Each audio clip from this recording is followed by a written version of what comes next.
ಅಂದ್ರೆ ನೋವು ಕಷ್ಟ ನಷ್ಟ ಇದ್ದರೆ ಯಾಕೆ ಬೇಕಿ ವನವಾಸ?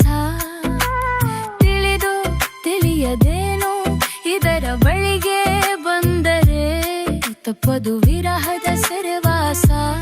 ಸಾವಿಗಾಗಿ ನಾನು ಅಂಜಲಾರೆ, ಅಳುಕಲಾರೆ, ಈ ಜೀವ ಹಿಂದು ವಿರಹವನ್ನು ಸಹಿಸಲಾರೆ. ತಾಳಲಾರೆ, ನಾನು ತಾಳಲಾರೆ. ನಿನ್ನ ಕಣ್ಣಿನಾಳದಲ್ಲಿ ಬಿಂಬವಾಗಿ ನಾನು ನಿಲ್ಲುವೆ. ಕಣ್ಣ ರೆಪ್ಪೆ ಮುಚ್ಚಿ ನನ್ನ ಪ್ರೀತಿ ಮಾಡು, ವಿರಹ ಗೆಲ್ಲುವೆ. ಏನ್ ಹುಡ್ಗಿರೋ ಇದ್ಯಾಕ್ ಹಿಂಗಾಡ್ತಿರೋ? ಲವ್ ಲವ್ ಲವ್ ಅಂತ ಊಟ ಬಿಡ್ತಿರೋ?